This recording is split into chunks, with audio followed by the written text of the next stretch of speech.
ပိုပြီးမုန်းတယ်မြန်မာအစိုးရကလည်းဒီ online လိမ်လည်မှုသည်လူအများစုအပေါ်မှာကျူးလွန်တဲ့ရာဇဝတ်မှုအဖြစ်သတ်မှတ်တယ်ဆိုတာကိုအသိပေးပြောကြားလိုပါတယ်ဒီ online လိမ်လည်မှုရာဇဝတ်မှုတွေနဲ့ပြစ်မှုကျူးလွန်ခဲ့သူများကိုကျွန်တော်တို့အစိုးရအနေနဲ့ပြတ်ပြတ်သားသားအရေးယူဆောင်ရွက်သွားမှာဖြစ်ပါတယ် no second chance ဒုတိယအကြိမ်အခွင့်အရေးလုံးဝမရှိပါဘူး no political or personal protection ပုဂ္ဂိုလ်ရေးအရာတော်၎င်းနိုင်ငံရေးအရာတော်၎င်းလုံးဝအကာအကွယ်ပေးသွားမှာမဟုတ်ပါဘူးလေလေမှု online scam online လောင်းကစားမှု online gambler တွေဟာလူအများစုအပေါ်မှာကျူးလွန်တဲ့ကြီးလေးတဲ့ရာဇဝတ်မှုဖြစ်ကြောင်းကျွန်တော်တို့မြန်မာနိုင်ငံအစိုးရကသတ်မှတ်ပါတယ်ကျွန်တော်တို့အစိုးရရဲ့မူဝါဒတွေ zero tolerance policy ပါနည်းနည်းလိမ်သည်ဖြစ်စေများများလိမ်သည်ဖြစ်စေခွင့်လွှတ်မှုမရှိရေဆုံးရေဖြာလိုက်လံခြေမုံမှာဖြစ်ပါတယ်နည်းနည်းလိမ်တာဖြစ်စေများများလိမ်တာဖြစ်စေခွင့်လွှတ်မှုမရှိနိုင်ငံတော်၏အဓိကတာဝန်ဖြစ်ပြည်သူလူထုလုံခြုံရေးကိုရှေ့တန်းတင်ပြီးစစ်ကောင်စီကကြေညာလိုက်တဲ့ Zero Tolerance Policy ယနေ့ဒီဇင်ဘာ14ရက်နေ့မှာအမျိုးသားကာကွယ်ရေးနှင့်လုံခြုံရေးကောင်စီသတင်းထုတ်ပြန်ရေးအဖွဲ့ခေါင်းဆောင်ဗိုလ်ချုပ်စောမင်းထွန်းဟာonline လိမ်လည်မှုနဲ့လောင်းကစားမှုတွေကိုလူများစုအပေါ်ကျူးလွန်တဲ့ကြီးလေးတဲ့ရာဇဝတ်မှုများအဖြစ်တရားဝင်သတ်မှတ်ကြောင်းထုတ်ဖော်ပြောကြားခဲ့ပါတယ်။ Aggressive crackdowns မှတ်တဖြင့်ရေဆုံးရေဖြာလိုက်လံနှိမ်နင်းမဲ့ဒီလုပ်ငန်းစဉ်တွေဟာပြည်သူလူထုရဲ့ယုံကြည်မှုကိုဘလောက်အထိပြန်လည်ရယူနိုင်မလဲ။ဗိုလ်ချုပ်စောမင်းထွန်းရဲ့အရေးပါတဲ့သတင်းရှင်းလင်းချက်အပြည့်အစုံကိုလေ့လာသုံးသပ်ကြည့်ရအောင်။ဒီကနေ့မှာတော့ပြည်တော်စုသမ္မတမြန်မာနိုင်ငံတော်အစိုးရ၏အမျိုးသားအဆင့် online လိမ်လည်မှုအမြင့်ပြတ်နှိမ်နင်းရေးလုပ်ငန်းစဉ်များနဲ့ပတ်သက်၍သတင်းစာရှင်းလင်းပွဲခမ်းနားကိုကျင်းပသွားမှာဖြစ်ပါတယ်ရှင်။ဒီကနေ့ခမ်းနားကိုကြွားရောက်လာကြပါတော့အမျိုးသားကာကွယ်ရေးနဲ့လုံခြုံရေးကောင်စီသတင်းထုတ်ပြန်ရေးအဖွဲ့ခေါင်းဆောင်ပြည်ထောင်စုဝန်ကြီးဌာနဒုတိယဝန်ကြီးဗိုလ်ချုပ်စောမင်းထွန်းနဲ့တကွတာဝန်ရှိပုဂ္ဂိုလ်များနိုင်ငံတကာတန်ကြမန်များပြည်တွင်းပြည်ပသတင်းမီဒီယာများနဲ့အခမ်းအနားတက်ရောက်လာကြသူများအားလုံးကိုစိတ်နှပြကျန်းမာချမ်းသာကြပါစေကြောင်းဆုမွန်ကောင်းတောင်းရင်နှုတ်ခွန်းဆက်တာဂါရဝပြုအပ်ပါတယ်ရှင်မင်္ဂလာပါ We would like to respectfully welcome Leader of the Information Team of National Defense and Security Council, Deputy Minister of the Ministry of Information, Major General Soh Min-tun, concerned officials, international diplomats, local and international medias, and invited guests to today's press briefing on the government of the Republic of the Union of Myanmar's national level efforts to completely eliminate online scams and dismantle their networks at the root. ဒီကနေ့ခမ်းနားကိုအစီအစဉ်9ရက်နဲ့ကျင်းပသွားမှာဖြစ်ပါတယ်ရှင် Today's ceremony will be held according to 7 agendas.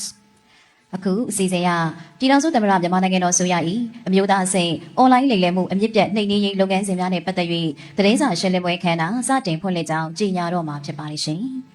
According to Agenda 1, today's press briefing on the government of the Republic of the Union of Myanmar's national level efforts to completely eliminate online scams and dismantle their networks at the root is now officially opened. စီစဉ်ရမြို့သားကာကွယ်ရေးနဲ့လုံခြုံရေးကောင်စီသတင်းထုတ်ပြန်ရေးအဖွဲ့ခေါင်းဆောင်ပြည်ကြားရေးဝန်ကြီးဌာနဒုတိယဝန်ကြီးဗိုလ်ချုပ်စောမင်းထွန်းကအဖွဲ့အမှာစကားပြောကြားပေးပါရန်လေးစားစွာပန်ကြားအပ်ပါတယ်ရှင် According to the agenda, we would like to respectfully invite the leader of the Information Team of National Defense and Security Council, Deputy Minister of the Ministry of Information, Major General Soh Min-tun, to deliver an opening speech. ဒီနေ့သတင်းစာရှင်းလင်းပွဲမှာတက်ရောက်လာကြတဲ့ဧည့်သည်တော်များအားလုံးမင်္ဂလာပါလို့ပထမဆုံးနှုတ်ခွန်းဆက်ချင်ပါတယ်အားလုံးမင်္ဂလာပါခင်ဗျပထမဦးစွာသတင်းစာရှင်းလင်းပွဲမှာတက်ရောက်လာကြတဲ့တာဝန်ရှိသူများနဲ့ကျွန်တော်တို့မိတ်ဆက်ပေးပါမယ်ကျွန်တော်ကတော့အမျိုးသားကာကွယ်ရေးနဲ့လုံခြုံရေးကောင်စီသတင်းထုတ်ပြန်ရေးအဖွဲ့ခေါင်းဆောင်ပြန်ကြားရေးဝန်ကြီးဌာနဒုတိယဝန်ကြီးဗိုလ်ချုပ်စောမင်းထွန်းဖြစ်ပါတယ်ဒီကျွန်တော်ညာဘက်ပြပုတ်ကတော့ပြည်ထောင်စုဝန်ကြီးဌာနဒုတိယဝန်ကြီးဗိုလ်ချုပ်အောင်ကျော်ဖြစ်ပါတယ်ဒီဘက်ဖေးမှာတော့ကျွန်တော်တို့ဒါဒုတိယတပ်မတော်စစ်ဘက်ရေးရာလုံခြုံရေးအရာရှိချုပ်ရုံးမှာဒုတိယတပ်မတော်စစ်ဘက်ရေးရာလုံခြုံရေးအရာရှိချုပ်ဗိုလ်ချုပ်ခိုင်လင်းဖြစ်ပါတယ်သူရဲ့ဖေးမှာတော့ကျွန်တော်တို့အရှိတောင်တိုင်းစစ်ဌာနချုပ်ဒုတိယတိုင်းမှုဗိုလ်မှူးချုပ်နေမျိုးဖြစ်ပါတယ်ဒီညာဘက်အစုံဆုံးမှာတော့ကျွန်တော်တို့ကရင်ပြည်နယ်အစိုးရအဖွဲ့နေသားရေးရနဲ့လုံခြုံရေးဝန်ကြီးဗိုလ်မှူးကြီးမင်းသူကျော်ဖြစ်ပါတယ်ဒီကျွန်တော်ရဲ့ဖေးဘက်ကတော့ဒီမြန်မာနိုင်ငံရဲတပ်ဖွဲ့ရဲချုပ်ဒုတိယရဲဗိုလ်ချုပ်ကြီးဝင်းစော်မှုဖြစ်ပါတယ်ဒါတော့ကျွန်တော်နိုင်ငံခြားရေးဝန်ကြီးဌာနနိုင်ငံရေးဌာနကညွှန်ကြားရေးမှူးချုပ်ဒေါ်မျိုးပပထွန်းဖြစ်ပါတယ်သူရဲ့ဖေးမှာတော့ကျွန်တော်မြို့သားကာကွယ်ရေးလုံခြုံရေးကောင်စီသတင်းထုတ်ပြန်ရေးအဖွဲ့ဒုတိယခေါင်းဆောင်ဦးသက်ဆွေဖြစ်ပါတယ်နောက်တစ်ခါတော့ကျွန်တော်မြန်မာနိုင်ငံရဲတပ်ဖွဲ့နိုင်ငံဖြတ်ကျော်မှုကင်းဌာနကြီးမူရဲမှုချုပ်ကျော်စီရဖြစ်ပါတယ်ဗျသူရဲ့ဖေးကတော့ပြန်ကြားရေးဝန်ကြီးဌာနဒုတိယအမြဲတမ်းအတွင်းဝင်ဦးမြင့်ကျော်ဖြစ်ပါတယ်ဒီနေ့ကျင်းပပြုလုပ်တဲ့သတင်းစာရှင်းလင်းပွဲမှာတော့ကျွန်တော်တို့ပြည်အောင်စုသမ္မတမြန်မာနိုင်ငံတော်အစိုးရရဲ့ မျိုးသားအဆင့် online လိမ်လည်မှုအမြင့်ပြတ်နေနေရေးလုပ်ငန်းစဉ်များနဲ့ပတ်သက်ပြီးနိုင်ငံတကာတန်တမာများနဲ့ပြည်တွင်းပြည်ပမီဒီယာများကိုကျွန်တော်အနေနဲ့ရှင်းလင်းပြောကြားသွားမှာဖြစ်ပါတယ်ဒီလိုရှင်းလင်းပြောကြားရမှာတော့ကျွန်တော်တို့ online လိမ်လည်လောင်းကစားမှုတွေလုပ်ခဲ့တဲ့ရှမ်းပြည်နယ်မြောက်ပိုင်းလောက်ကိုင်းနဲ့မူဆယ်ဒေသကရင်ပြည်နယ်မြဝတီမြို့နယ်ရွှေကုတ်ကို KK Park နဲ့ကြောက်ခက်ဒေသတွေမှာကျွန်တော်တို့အစိုးရအနေနဲ့ online လိမ်လည်မှုတိုက်ဖြတ်နေနေမှုဆောင်ရွက်ခဲ့တာတွေကိုအပိုင်းလိုက်ပြောသွားမှာဖြစ်ပါတယ်ပထမဆုံးဒီ online လိမ်လည်လောင်းကစားတဲ့လုပ်ငန်းတွေဟာမြန်မာနိုင်ငံနဲ့စတင်ပေါ်ပေါက်လာတာမဟုတ်ဘူးဆိုတာကိုမီဒီယာတွေကနေတဆင့်ကျွန်တော်အကြိမ်ကြိမ်ရှင်းလင်းပြောပြခဲ့ပြီးဖြစ်ပါတယ်ဒီလုပ်ငန်းတွေကိုအဓိကကြိုးကင်လှုပ်ဆောင်နေတဲ့ပိုင်ရှင်တွေဟာမြန်မာနိုင်ငံသားတွေမဟုတ်ဘဲနိုင်ငံသားတွေဖြစ်တယ်ဆိုတာကိုလည်းအားလုံးတွေ့ရှိနိုင်ပါတယ်သူတို့အနေနဲ့ကျွန်တော်တို့မြန်မာနိုင်ငံရဲ့နေစားဒေသကတောင်းကျမ်းသူအဖွဲ့အစည်းတွေကြီးစိုးတဲ့နယ်မြေတွေမှာအခြေချပြီးအခုလိုလုပ်ငန်းတွေကိုတရားမဝင်လှုပ်ဆောင်နေကြတာပဲဖြစ်ပါတယ်ဒီဒေသတွေဟာလုံခြုံရေးအခြေအနေအရနိုင်ငံတော်အစိုးရရဲ့အုပ်ချုပ်ရေးရန်ရာလက်လန်းမမီတာကိုအခွင့်ကောင်းယူပြီးလက်နက်ကိုင်တောင်းကျမ်းသူတွေရဲ့အကာအကွယ်ရယူလှုပ်ဆောင်ခဲ့ကြတာကိုလည်းတွေ့ရှိရပါတယ်ကျွန်တော်မြန်မာနိုင်ငံအစိုးရအနေနဲ့ဒီ online လိမ်လည်လောင်းကစားတဲ့လုပ်ငန်းတွေကိုခွင့်ပြုထားခြင်းလက်ခံထားခြင်းမရှိသလိုနှိမ်နင်းရေးလုပ်ငန်းတွေမှာလည်းနိုင်ငံတကာနဲ့ကျွန်တော်တက်ကြွပူးပေါင်းဆောင်ရွက်လျက်ရှိပါတယ် online လိမ်လည်လောင်းကစားမှုလုပ်ငန်းတွေကို2019ခုနှစ်နောက်ပိုင်းမှာမြန်မာနိုင်ငံမှာတွေ့ရှိခြေရာခံမိတာဖြစ်ပါတယ်2019ခုနှစ်မှာဖြစ်ပွားခဲ့တဲ့ကိုဗစ်ရောဂါကြောင့်တနေရာနဲ့တနေရာမှာကျွန်တော်သွားလာမှုကန့်သတ်ချက်တွေရှိခဲ့တယ်အဲ့လိုမျိုးခက်ခဲတဲ့အချိန်တွေကိုအခွင့်ကောင်းယူပြီး online လိမ်လည်မှုနေရာများကိုမြန်မာနိုင်ငံထဲမှာတိုးချဲ့ခဲ့တာဖြစ်ပါတယ်2020ပြည့်နှစ်ရွေးကောက်ပွဲမှာမဲမတမာမှုကြောင့်တပ်မတော်ကနိုင်ငံတော်တာဝန်ကိုရယူခဲ့ပြီးနောက်ပိုင်းမှာဖြစ်ပွားခဲ့တဲ့နိုင်ငံရေးမတည်ငြိမ်မှုအချို့သော EAO အဖွဲ့များကအကြမ်းဖက်စုပူပေါင်းကျမ်းသူများကိုလက်နက်နဲ့စစ်ပညာထောက်ပံ့ပြီးနယ်မြေလုံခြုံရေးတရားဥပဒေစိုးမိုးရေးပြပြအောင်ဆောင်ရွက်ခန့်မှုတို့အပေါ်မှာအခွင့်ကောင်းယူပြီးလုံခြုံရေးအခြေအနေများယိုယွင်းလာမှုပေါ် online လိမ်လည်မှုတွေပုံမများပြားလာတာပဲဖြစ်ပါတယ်2022ခုနှစ်အတွင်းမှာတော့ရှမ်းပြည်နယ်မြောက်ပိုင်းလောက်ကိုင်းဒေသမှာ online လိမ်လည်လောင်းကစားမှုအပါအဝင်အခြားသောတရားမဝင်လုပ်ငန်းတွေလှုပ်ဆောင်ခဲ့တာကိုစစ်စစ်တွေ့ရှိခဲ့ရပါတယ်ဒီလုပ်ငန်းတွေကိုအဓိကလှုပ်ဆောင်နေတဲ့သူတွေဟာဒီနိုင်ငံတကာမှာကျွန်တော်တို့ရာဇဝတ်မှုတွေကျူးလွန်ပြီးတော့ထွက်ပြေးတင်းရှောင်နေတဲ့သူတွေကနေဥဆောင်လုပ်ကင်ခဲ့တာပဲဖြစ်ပါတယ်ဒါကြောင့်အဲ့ဒီဒေသမှာရှိတဲ့ online လိမ်လည်လောင်းကစားမှုလုပ်ငန်းတွေကိုတရုတ်နိုင်ငံနဲ့အတူကျွန်တော်တို့နှစ်နိုင်ငံတက်ဆိုဖွဲ့စည်းပြီးပူးပေါင်းနှိမ်နင်းမှုတွေကျွန်တော်တို့ဆောင်ရွက်ခဲ့ပါတယ်မြန်မာနိုင်ငံအတွင်းကိုတရားမဝင်ဝင်ရောက်ပြီး online လိမ်လည်မှုတွေမှာပါဝင်ပတ်သက်ခဲ့တဲ့နိုင်ငံသားများကိုသက်ဆိုင်ရာနိုင်ငံများသို့ဥပဒေနဲ့အညီလွှဲပြောင်းပေးအပ်ခဲ့ပါတယ်အလားတူပါပဲရှမ်းပြည်နယ်မြောက်ပိုင်းမူဆယ်ဒေသမှာလည်းတရုတ်မြန်မာနိုင်ငံပူးပေါင်းပြီး online လိမ်လည်လောင်းကစားမှုလုပ်ငန်းတွေကိုနှိမ်နင်းခဲ့ရပါတယ်မြန်မာတရုတ်နိုင်ငံကြားတရားဥပဒေစိုးမိုးရေးနဲ့ online လိမ်လည်မှုလုပ်ငန်းတွေတိုက်ဖြတ်ဖို့အတွက်ပြည်ထောင်စုဝန်ကြီးဌာနမြန်မာနိုင်ငံရဲတပ်ဖွဲ့တို့နဲ့တရုတ်နိုင်ငံပြည်သူ့လုံခြုံရေးဆိုင်ရာဝန်ကြီးဌာနတို့ကြားသတင်းဖလှယ်မှုတွေဆောင်ရွက်ပြီးတရားခံတွေကိုကျွန်တော်တို့ပေါ်ထုတ်ဖန်ဆီးနိုင်ခဲ့ပါတယ်ခုလိုရှမ်းပြည်နယ်မြောက်ပိုင်းမှာဖန်ဆီးနှိမ်နင်းမှုတွေကြောင့် online လိမ်လည်လောင်းကစားလုပ်ငန်းလုပ်ကင်သူတွေဟာရှမ်းပြည်နယ်တောင်ပိုင်းကိုရောက်ရှိလာပြီး2014ခုနှစ်ဇန်နဝါရီလအတွင်းမှာနန်ဆန်မြို့ပတ်ဝန်းကျင်နဲ့ဇူလိုင်လအတွင်းမှာရှမ်းပြည်နယ်အခြေပိုင်းတာချီလိတ်မြို့တို့မှာတရားမဝင်နိုင်ငံသား1333ဦးကိုဖမ်းဆီးရမိခဲ့ပါတယ်။ဒါတွေကိုလည်းကျွန်တော်တို့တရားဝင်သတင်းထုတ်ပြန်ခဲ့ပြီးဖြစ်ပါတယ်။2023ခုနှစ်အတွင်းမှာတော့ online လိမ်လည်လောင်းကစားမှုလုပ်ငန်းတွေဟာထိုင်းမြန်မာနယ်စပ်မြဝတီဒေသကိုရောက်ရှိလာပြီးဒုစရိုက်လုပ်ငန်းတွေပြန်လည်လှုပ်ဆောင်လာတဲ့အတွက်မြန်မာထိုင်းတရုတ်သုံးနိုင်ငံအကြားနယ်စပ်ဖြတ်ကျော်မှုကင်းတိုက်ခိုက်ရေးအစည်းအဝေးကိုထိုင်းနိုင်ငံဘန်ကောက်မြို့နဲ့မဲဆောက်မြို့တို့မှာကျင်းပပြီး online လိမ်လည်မှု online scam နဲ့ online လောင်းကစားမှု online gambling ဆိုင်ရာရှေ့ပြေးစစ်စင်ရေးကိုဆောင်ရွက်ခဲ့ပါတယ်။မြန်မာထိုင်းတရုတ်သုံးနိုင်ငံအနေနဲ့မြန်မာနိုင်ငံနယ်စပ်ဒေသများမှာ online လိမ်လည်လောင်းကစားမှုကျူးလွန်ဖို့အဓမ္မစေခိုင်းတဲ့ဖြစ်စဉ်တွေကိုသုံးနိုင်ငံနားလည်မှုရှိသုံးပွင့်ဆိုင်ပူးပေါင်းဆောင်ရွက်မှု trilateral cooperation ပုံစံထိထိရောက်ရောက်ပူးပေါင်းနှိမ်နင်းလျက်ရှိပါတယ်။ကျွန်တော်တို့အစိုးရအနေနဲ့ online လိမ်လည်လောင်းကစားမှုတွေမှာပါဝင်ပတ်သက်နေတဲ့သူတွေကိုသက်ဆိုင်ရာအိန္ဒိချင်းနိုင်ငံများနဲ့တက်ကြွစွာပူးပေါင်းပြီးဖော်ထုတ်ဖန်ဆီးမှုတွေကိုဆောင်ရွက်ခဲ့ပါတယ်။အဲ့ဒီနယ်မြေတွေမှာ online လောင်းကစားမှုတွေ online လိမ်လည်လောင်းကစားမှုလုပ်ငန်းတွေလှုပ်ဆောင်နေကြတဲ့နိုင်ငံသားတွေဘယ်လိုမျိုးရောက်ရှိလာလဲဆိုတာကိုယခင်ကလည်းကျွန်တော်တို့ရှင်းပြခဲ့ပြီးဖြစ်ပါတယ်။ဒီဒေသရောက်ရှိလာတဲ့နိုင်ငံသားတွေရဲ့69.6%လောက်ဟာတစ်ဖက်နိုင်ငံနဲ့တစ်ဆင့်မြန်မာနိုင်ငံတွေကိုကူးပြောင်းရောက်ရှိလာတာဖြစ်ပါတယ်။ကျွန်တော်တို့နိုင်ငံတွေကိုတရားမဝင်လမ်းကြောင်းတွေကနေဝင်ရောက်လာပြီးဒီ online လိမ်လည်လောင်းကစားလုပ်ငန်းတွေမှာလုပ်ကင်နေကြတဲ့တရားမဝင်နိုင်ငံသားတွေကိုလည်းမပြတ်ဖမ်းဆီးပြီးသက်ဆိုင်ရာနိုင်ငံတွေကိုပြည်နယ်လွှဲပြောင်းပေးလျက်ရှိပါတယ်။ပြည်နယ်မြောက်ပြည်ဒေသမှာဒီ online လိမ်လည်လောင်းကစားလုပ်ငန်းတွေရဲ့အစက2019ခုနှစ်မှာစတင်ခဲ့တဲ့ရွှေကုတ်ကိုစီမံကိန်းပဲဖြစ်ပါတယ်။ရွှေကုတ်ကိုစီမံကိန်းဆိုတာမြန်မာရထိုက်ရွှေကုတ်ကိုအထူးစီးပွားရေးဇုံစီမံကိန်းအဖြစ်ရထိုက် International Holding Group နဲ့ချစ်လင်းနိုင်ကုမ္ပဏီတို့ပူးပေါင်းလှုပ်ဆောင်ခဲ့တာဖြစ်ပါတယ်။စီမံကိန်းလုပ်ငန်းတွေစတင်ဖို့ကို2016ခုနှစ်လောက်ကတည်းကပြင်ဆင်ခဲ့တာဖြစ်ပြီးအဲဒီတုန်းက NLD အစိုးရရဲ့ကရင်ပြည်နယ်ဝန်ကြီးချုပ်နဲ့ဆွေးနွေးတိုင်ပင်မှုတွေလှုပ်ဆောင်ခဲ့ကြောင်းသိရပါတယ်။ နောက်ပိုင်း2019ခုနှစ်မှာဧပြီလထဲမှာမြန်မာနိုင်ငံယင်းနှိမ့်မြုပ်နှံမှုကော်မရှင်ကိုတင်ပြခွင့်ပြုချက်ရယူခဲ့ကြောင်းလည်းသိရှိရပါတယ်ဒါတော့မြန်မာနိုင်ငံယင်းနှိမ့်မြုပ်နှံမှုကော်မရှင်ရဲ့စာတွေဖြစ်ပါတယ်ဒီစီမံကိန်းတွေကျွန်တော်တင်ပြတဲ့အခါမှာတော့ဒီလောင်ကစားရုံတိစောက်ဖို့လောင်ကစားရုံနဲ့ပတ်သက်တဲ့အစီအစဉ်တွေမပါဝင်ခဲ့ပါဘူး2019ခုနှစ်နှစ်ဦးပိုင်းမှာခွင့်ပြုပေးထားတဲ့အဆောက်အအုံတွေထက်ပုံမဆောက်လုပ်နေကြောင်းကိုပြည်သူတွေတိုင်ကြားခဲ့တဲ့အတွက်ဒါနဲ့ပတ်သက်ပြီးအဲ့ဒီအချိန်ကတာဝန်ရှိတဲ့ NLD အစိုးရအနေနဲ့2019ခုနှစ်ဩဂုတ်လမှာစုံစမ်းရေးအဖွဲ့ဖွဲ့စည်းပြီးဆောင်ရွက်ခဲ့တာကြောင့်ဒီစီမံကိန်းတွေယာယီရပ်ဆိုင်းခဲ့ပါတယ်ဒီစီမံကိန်းကိစ္စကိုအဲ့ဒီကဒုတိယအကြိမ်ပြည်သူ့လွှတ်တော်အစည်းအဝေးရဲ့18ကြိမ်မြောက်ပုံမှန်အစည်းအဝေးမှာမိကုံမေးမြန်းမှုတွေနဲ့ပြန်လည်ဖြေကြားမှုတွေလှုပ်ဆောင်ခဲ့တာလည်းမီဒီယာများလည်းအသိပဲဖြစ်မှာဖြစ်ပါတယ်နောက်ပိုင်းမှာလောင်စာလုပ်ငန်းတွေနဲ့ပတ်သက်နေတော့သူတွေကရပ်ဆိုင်းနေတဲ့လုပ်ငန်းတွေဆက်လုပ်လို့ရအောင်ဒီတရုတ်နိုင်ငံအကောင့်ထဲပေါ်နေတဲ့ BRI စီမံကိန်းမှာပါဝင်နေဆိုတဲ့ပုံစံမျိုးနဲ့သူကဝါဒဖြန့်ခဲ့တာရှိပါတယ်အဲ့ဒီချိန်ကမြန်မာနိုင်ငံဆိုင်ရာတရုတ်တန်ကလည်းဒီရွှေကုတ်ကိုစီမံကိန်းဟာ BRI စီမံကိန်းထဲမှာမပါဘူးဆိုတာကိုတရားဝင်သတင်းထုတ်ပြန်ခဲ့ပါတယ်2020ပြည့်နှစ်ဇူလိုင်လတုန်းကတမ်တော်ကာကွယ်ဦးချုပ်ယခုနိုင်ငံတော်ယာယီသမ္မတကိုအဲ့တုန်းကတန်အမတ်ကြီးကျွန်တော်မစ္စတာချန်ဟိုင်ကိုတိုင်လာရောက်တွေ့ဆုံပြီးရှင်းလင်းတင်ပြခဲ့ပါတယ်ရွှေကုတ်ကိုစီမံကိန်းတစ်ခုတည်းသာနိုင်ငံတော်ကိုတစ်စိတ်တစ်ပိုင်းတင်ပြပြီးဆောင်ရွက်ခဲ့တဲ့စီမံကိန်းဖြစ်ပြီးကြံတဲ့ကြောက်ခက်တို့ KK ပတ်တို့စတဲ့စီမံကိန်းတွေကလုံးဝတင်ပြခဲ့ခြင်းမရှိကြောင်းတွေ့ရပါတယ်မြောက်ဒီမြို့နယ်ကြောက်ခက်ကြီးရွာမှာလုပ်နေတဲ့ကြောက်ခက် Garden Resort လောင်သားယုံစီမံကိန်းကို KKO အဖွဲ့ကဗိုလ်မှူးချုပ်အဆင့်ရှိတဲ့စိုင်းကျော်လာက2019ခုနှစ်မှာစတင်ခဲ့တာဖြစ်ပါတယ်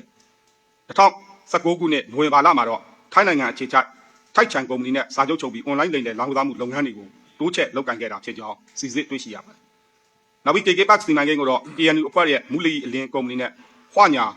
အပြည်ပြည်ဆိုင်ရာစီးပွားရေးလုပ်ငန်းစုလက်အောက်ကထိုင်းနိုင်ငံအစေဆောက်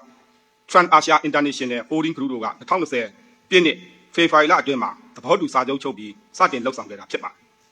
်ဒီစာချုပ်မှာမူလီအလင်းဘက်ကအတိတ်တွေများအနေနဲ့လက်ရှိ KNU ဥက္ကဋ္ဌဖြစ်တာဝန်ယူနေတဲ့စောကွယ်ထူဝင်းနဲ့ KNU ကာကွယ်ရေးဌာနရဲ့အကြီးအကဲဖြစ်တဲ့စောရောဂျာကင်တို့ကိုယ်တိုင်လက်မှတ်ရေးထိုးကြကြောင်းကျွန်တော်တို့ပြောပြပြီးဖြစ်ပါတယ်ဒါသူတို့လက်မှတ်ရေးထိုးထားတဲ့ဒါတပ်တွေအထောက်အထားတွေပဲဖြစ်ပါတယ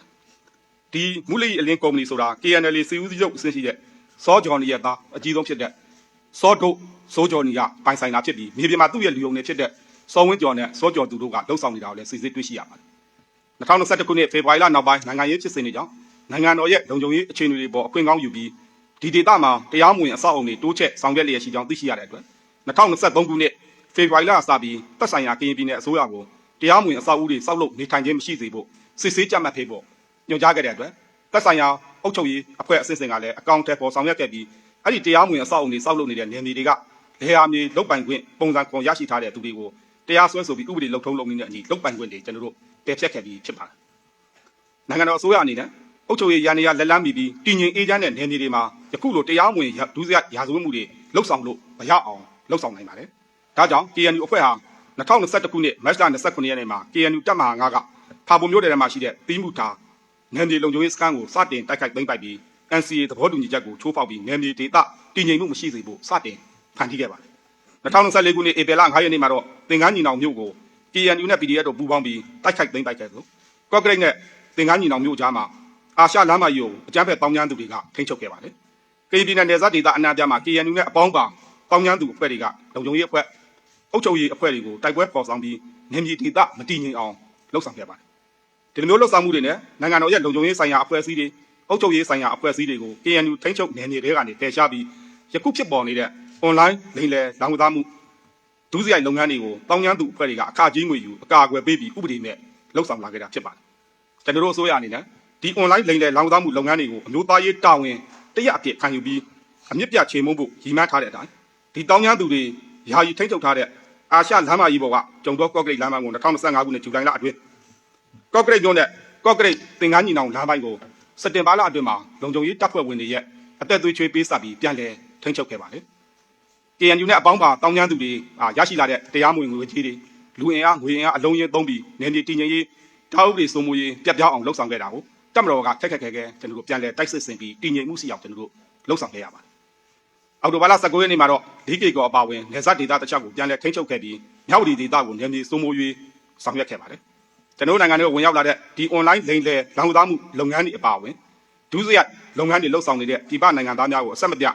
ဖမ်းဆီးထိန်းသိမ်းပြီးသက်ဆိုင်ရာနိုင်ငံတွေကိုပြည်내တွဲပြောင်းမှုတွေဆက်လက်ဆောင်ရွက်နေပါတယ်။2023ခုနှစ်အောက်တိုဘာလ9ရက်နေ့ကနေ2025ခုနှစ်ဒီဇင်ဘာလ17ရက်နေ့ထိနိုင်ငံပေါင်း54နိုင်ငံက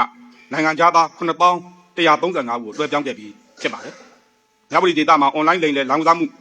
လုပ်ငန်းတွေနဲ့ဒုစရိုက်လုပ်ငန်းတွေပြန်လည်အခြေချနိုင်ဖို့အတွက်တရားမဝင်ဆောက်လုပ်ထားတဲ့အဆောက်အအုံတွေကိုအပြီးတိုင်ချိုချဖျက်ဆီးရှင်းလင်းခြင်းတွေကျွန်တော်တို့ဆောင်ရွက်လျက်ရှိပါတယ်။ KK ပတ်နယ်ထဲမှာဒီဇင်ဘာလ23ရက်နေ့အထိအဆောက်အုံ433လုံးကိုဖြိုချဖျက်ဆီးရှင်းလင်းနိုင်ခဲ့ပြီးကြန့်ရှိတဲ့222လုံးကိုလည်းဆက်လက်ဖြိုချဖျက်ဆီးသွားမှာဖြစ်ပါတယ်။ online လိမ်လည်လောင်စားမှုလုပ်ငန်းတွေကိုကျွန်တော်တို့အမြင့်ပြတ်အောင်တိုက်ဖြတ်ရှင်းလင်းနေမှုပေါ်မှာ KNL PDF အမည်ခံအကြမ်းဖက်အဖွဲ့တွေပူးပေါင်းပြီးမြဝတီဒေသနဲ့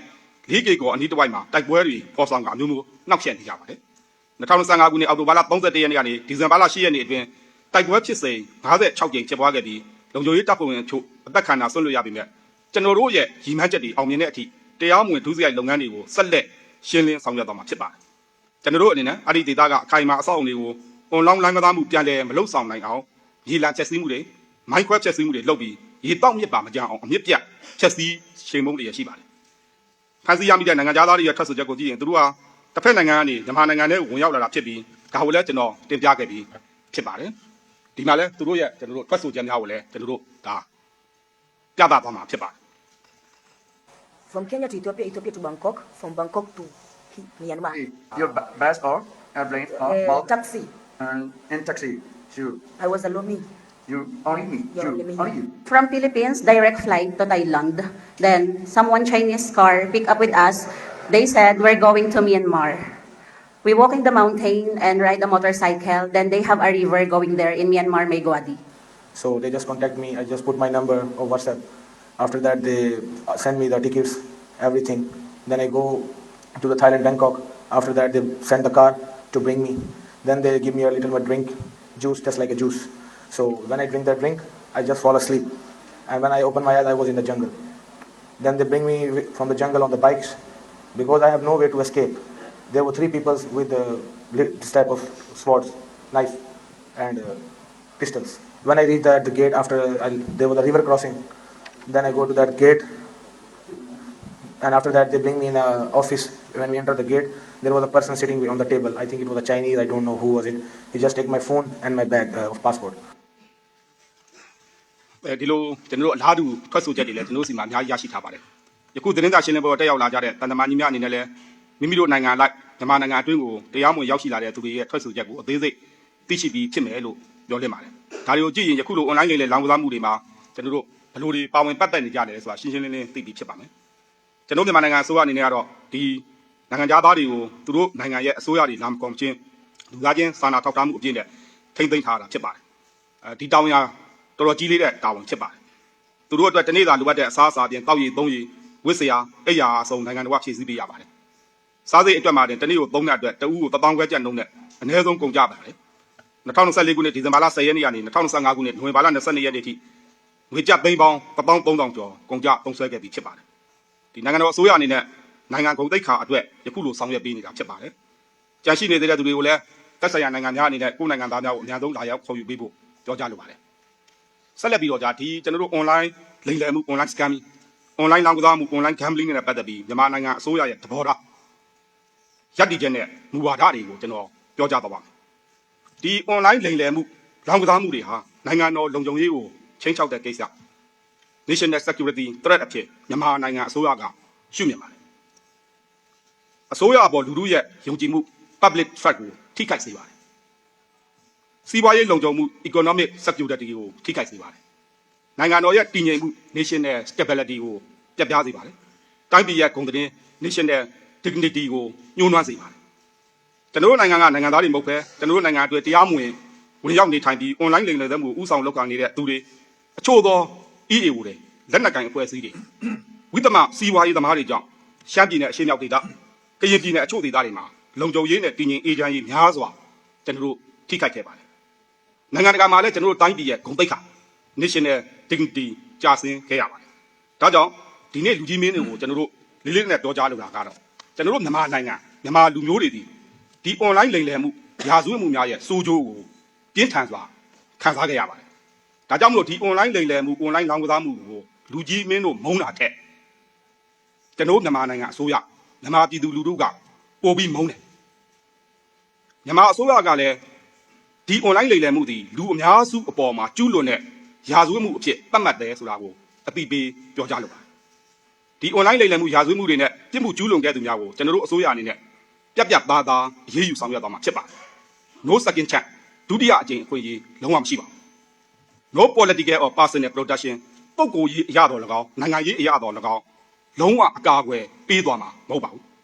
ဒီ online လိမ်လည်ရာဇဝတ်မှုတွေဟာတည်ငြိမ်အေးချမ်းမှုနဲ့တဲ့ဥပဒေလက်လမ်းမီမှုနဲ့တဲ့နေစားဒေသတွေမှာအဖြစ်များပြီး international organized crime နိုင်ငံဖြတ်ကျော်ရာဇဝတ်မှုပုံစံမျိုးနိုင်ငံပေါင်းစုံကမတမာသူတွေပါဝင်ဆောင်ရွက်နေတဲ့ပုံစံဖြစ်လို့နိုင်ငံတကာနဲ့ဒေသတွင်းနိုင်ငံများကြားမှာတက်ကြွစွာပူးပေါင်းဆောင်ရွက်သွားမှာဖြစ်ပါတယ်မြန်မာနိုင်ငံအစိုးရအနေနဲ့ tax force အဖွဲ့တွေ cooperation အဖွဲ့များဖွဲ့စည်းပြီးထိရောက်စွာပူးပေါင်းဆောင်ရွက်လျက်ရှိပါတယ်ဆက်လက်ပြီးလည်းတက်ကြွစွာထိရောက်စွာပူးပေါင်းဆောင်ရွက်သွားမှာပဲဖြစ်ပါတယ် online လိမ်လည်မှုကဆက်သွယ်မှုကွန်ရက်များကိုအသုံးပြုပြီးလိမ်လည်တာဖြစ်ပါတယ်ကျွန်တော်တို့မြန်မာနိုင်ငံသူနိုင်ငံသားများလည်းဒီလိမ်လည်မှုရဲ့သားကောင်များဖြစ်ခဲ့ရပါတယ်2023ခုနှစ်ကနေ2025ခုနှစ်နိုဝင်ဘာလအထိမြန်မာနိုင်ငံအတွင်းမှာပြည်သူ800ဦးခန့်ကို online လိမ်လည်မှုခံခဲ့ရပြီးအမှုဖွင့်တိုင်ကြားခဲ့ပါတယ်ဒါသည်အမှုဖွင့်တိုင်ကြားတဲ့ဟာတွေပဲရှိပါသေးတယ်အမှုဖွင့်တိုင်ကြားမှုမရှိဘဲနဲ့ကြိတ်ပြီးဖြည့်ရှင်းခဲ့တာတွေကဓာတ်တဲ့အစများစွာပိုရှိမှာဖြစ်ပါတယ်ဒီနေရာမှာ KK ပတ်ရွှေကုတ်ကိုစတဲ့နေရာတွေက online လိမ်လည်မှုကျူးလွန်တဲ့အဆောက်အအုံတွေကိုကျွန်တော်တို့အစိုးရကမြေလာဖောက်ခွဲဖျက်ဆီးတာနဲ့ပတ်သက်ပြီးတပ်တွေအထောက်အထားတွေကိုလက်စာဖြောက်တယ်ဆိုပြီးပြည်ပြတ်မီဒီယာအချို့ကဝေဖန်နေတာကိုအံ့ဩဖွယ်ရာတွေ့ရှိရပါတယ်ကျွန်တော်တို့အနေနဲ့ဒီဒေသတွေရောက်ရှိတဲ့သူတွေကိုထိမ့်သိမ်းတာတွေမှတ်တမ်းတင်တာတွေစစ်ဆေးတာတွေကိုစနစ်တကျဆောင်ရွက်ခဲ့ပါတယ်တပ်တွေကတည်စီများကိုလည်းစနစ်တကျသိမ်းဆည်းခဲ့ပါတယ်စစ်ဆေးချက်တွေကျွန်တော်တို့တွေ့ရှိချက်တွေသတင်းဆက်ပေါ်ထုတ်တာတွေထွက်ဆိုချက်တွေကိုအဖွဲ့နဲ့စနစ်တကျကျွန်တော်တို့သုံးသပ်ပါတယ်သတင်းဆက်ပေါ်ထုတ်တာတွေဝန်းဆက်လိုက်တာတွေလှုပ်ဆောင်ခဲ့ပါတယ်ဒီလိုလှုပ်ဆောင်ခဲ့လို့လည်းဒီနှစ်နိုဝင်ဘာလနဲ့ဒီဇင်ဘာလအတွင်းမှာရှမ်းပြည်တောင်ပိုင်းကျေးသီးမြို့နယ်မိုင်းနောင်မြို့နယ်အတွင်းမှာ online လိမ်လည်မှုကျူးလွန်သူ34ဦးနဲ့တပ်တွေကတည်စီများထပ်မံဖမ်းဆီးရမိခဲ့ပါတယ်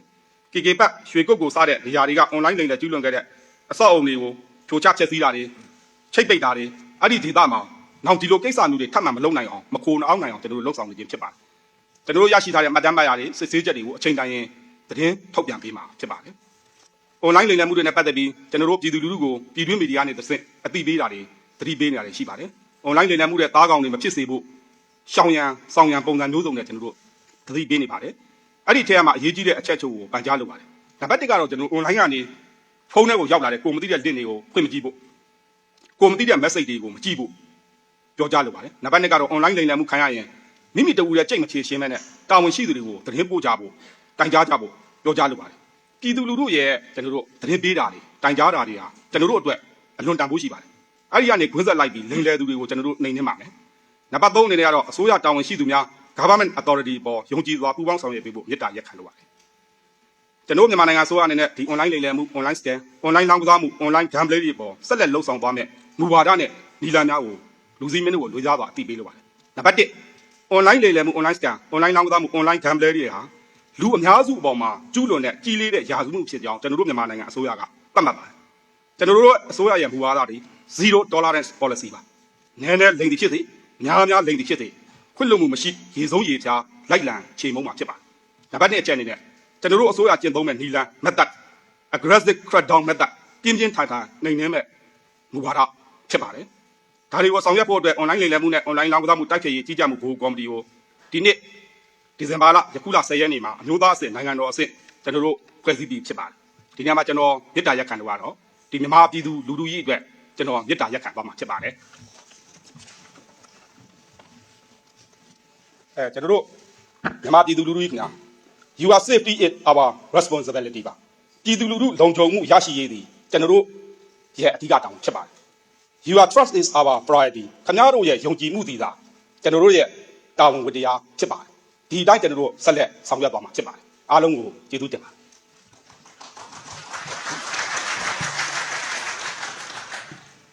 ဆက်လက်ပြီးတော့ကျွန်တော်ပြည်ထောင်စုဝန်ကြီးဌာနဒုတိယဝန်ကြီးဗိုလ်ချုပ်အောင်ကျော်မြန်မာနိုင်ငံရဲတပ်ဖွဲ့ရဲချုပ်ဒုတိယရဲဗိုလ်ချုပ်ကြီးဝင်းစောမိုးတို့ကဆက်လက်ပြောကြားသွားမှာဖြစ်ပါတယ်အားလုံးကိုကျေးဇူးတင်ပါတယ် ဗိုလ်ချုပ်စောမင်းထွန်းရဲ့သတင်းရှင်းလင်းချက်က online လိမ်လည်မှုနဲ့လောင်းကစားမှုတွေဟာအခုအခါနိုင်ငံတော်အဆင့်ကြီးလေးတဲ့ရာဇဝတ်မှုအဖြစ်သတ်မှတ်ခံရပြီဆိုတာကိုရှင်းရှင်းလင်းလင်းပြသလိုက်ပါတယ် Zero Tolerance Policy နဲ့ Aggressive Crackdowns ကိုအသုံးပြုပြီးနှိမ်နင်းသွားမယ်ဆိုတဲ့ကတိကဝတ်ဟာလက်တွေ့မှာဘယ်လောက်ထိရောက်မလဲဆိုတာပြည်သူလူထုကစောင့်ကြည့်နေမှာပါပြည်သူလူထု၏ယုံကြည်မှုတည်တာကျွန်တော်တို့ရဲ့တာဝန်ဝတ္တရားပါလို့ဆိုတဲ့အတိုင်းလုံခြုံရေးအဖွဲ့အစည်းတွေဟာပြည်သူတွေရဲ့စိုးရိမ်ပူပန်မှုကိုတကယ်တမ်းဖြေရှင်းပေးနိုင်မလားဆိုတာမေးဖို့ထုတ်ရင်နှီးကုန်းချုပ်လိုက်ပါတယ်ခင်ဗျာမဟုတ်ပါဘူး